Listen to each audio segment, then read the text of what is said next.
Welcome back to the Bean Shed, folks. A couple people have asked for a tour of my outdoor tools section as well. We do a lot of firewood prep here, of course, being our primary heat source, and living on a couple acres, you always need some outdoor tools and know-how. So figured I'd give a nice little tour of what we're working with here. Start over on the right side. This does not get too much use. This was my dad's old little saw here. I'd like to restore it one day, to its former glory, but it really just needs to serious sharpening and some rust removal. So that's a project for another day. Got a secondary hose, just a garden hose here. We've got a main one out attached to the house, but this is kind of a secondary one for emergencies. Got a splitting maul here. This is a cool story behind this maul. This was my grandfather's here, who has since left us from this earth. And when we were cleaning out his things in the garage, I found this head and this shaft separately. They weren't connected, and I realized that they went together. So I took some time, put it together, and it's one of my most prized possessions. Actually, is this thing. Really should redo the paracord here, but we'll do that another day here. Now that the season is winding to an end in terms of firewood prep. Going up top here, we've got a couple cool tools. This is a cross-cut saw. Again, my grandfather's here that was found in his garage, when we were cleaning everything out. Took it upon myself to really put it back together, clean it up a good bit, oiled up the handles, cleaned the hardware, and, buffed out the blade here itself real well. Took a lot of time doing this, and I'm real proud of how it turned out. Would love to be able to actually use it one day to fell a tree. That'd be a cool honor and privilege. Up here is an awesome tool for leverage here. If you're cutting wood and you have big logs you're trying to roll around, this is what some people call a cant hook. You simply put that hook up at the top there around the log, and you've got 4 or 5 feet of leverage here to yank those things around. It's really, really nice. Makes life a lot easier if you're dealing with big wood. This is an really old school hedge trimmer. We've got, maybe 200 yards of hedgerow on our property, kind of going the length of the thing.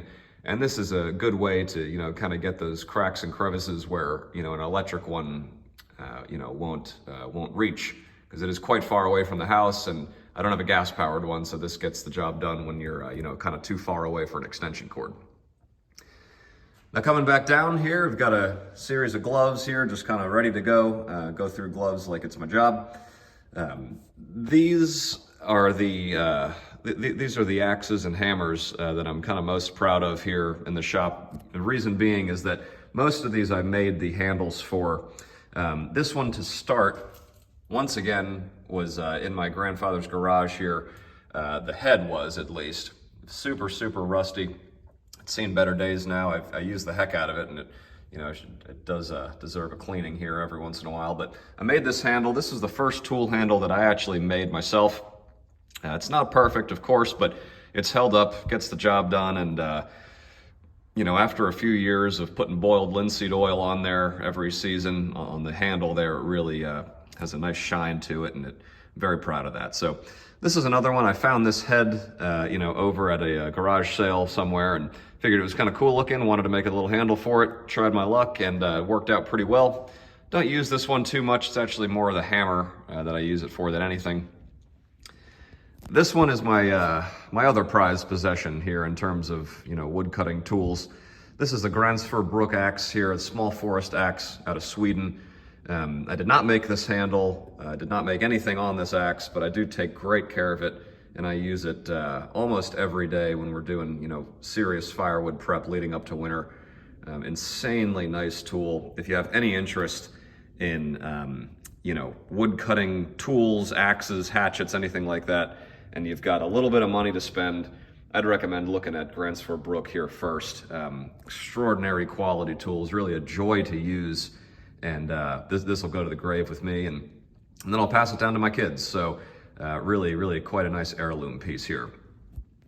A couple more hammers, all three of which I should say, the heads were found in my grandfather's house. Made some handles here. This one is American hickory. This came out of a 2x4. This was early on in my handle days, and so Again, they work, you know, maybe not, this one's not the prettiest. I'm real proud of this one though.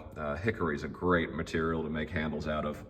And then this one was just simply assembled, you know, after both of the pieces were found in the garage. Didn't make that handle, but again, just put it together and honoring my grandfather here. So happy to use this and very proud that it's in my possession. Some more hedge trimmer tool here. This is just a very basic, you know, set of shears. Go down and trim some hedges or bushes, whatever you need. Comes in handy when they, you know, are getting too close to the house.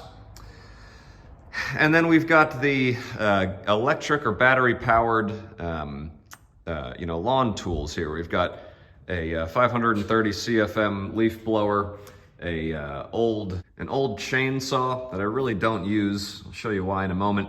And then the weed whacker here, which I definitely use, you know, after mowing the lawn. These are all Ego brand. Got these at Ace Hardware near me. Pretty happy with them. The chainsaw does not cut it, no pun intended here. And if you're actually doing, you know, serious wood cutting and yard work here, this is just going to be for limbing kind of, but it's not going to cut through, you know, serious wood in a timely fashion. I found that the leaf blower and the weed whacker suffice for my purpose here. Again, we're on about 2 acres, and this is fine, you know, for what it is. I do need to get some new batteries though. The big battery that I've got here actually is gone kaput on me. Don't know what's going on, but not working at the moment. And that's a reason that I like gas-powered tools a lot better if I can manage it, is because you can actually work on them. This kind of thing, it's broken. I don't know why, and I can't fix it. So it's not the best situation, but I digress. I prefer to use my Stihl MS250 chainsaw. Again, gas-powered. This is a serious tool here, from what I'm used to at least. This is you know, not a 3-foot bar or anything, but awesome tool, way better, you know, than the battery-powered chainsaw, in my opinion. So if you have the means, I would say go gas for something like a chainsaw.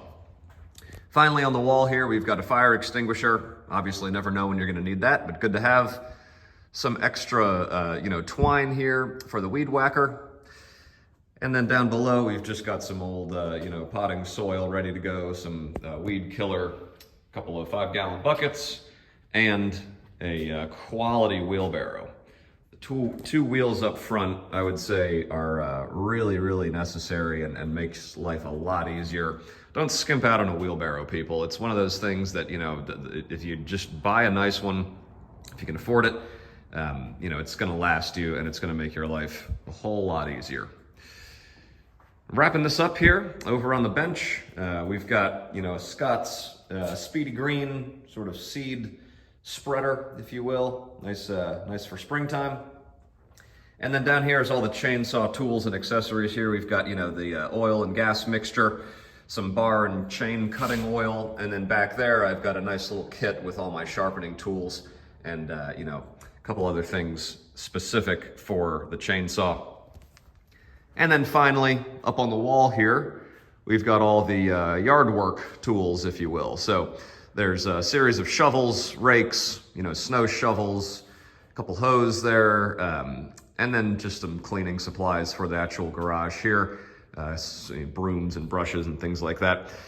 Pretty simple. That's the outdoor section of the garage. Pretty happy with how it's come along, and honestly, these tools get used more than anything else in here, I think, just being that, you know, we do so much work outside, so much firewood prep, and yeah, really a joy to be able to have some of these tools from my late grandfather. I know he's helping me out with the wood cutting, so appreciate you guys watching the video here. If you like this kind of stuff, make sure to subscribe, and please let me know what other kinds of tours or videos you'd like to see. Happy to oblige, and I really appreciate the time. So take care, and we'll see you on the next one.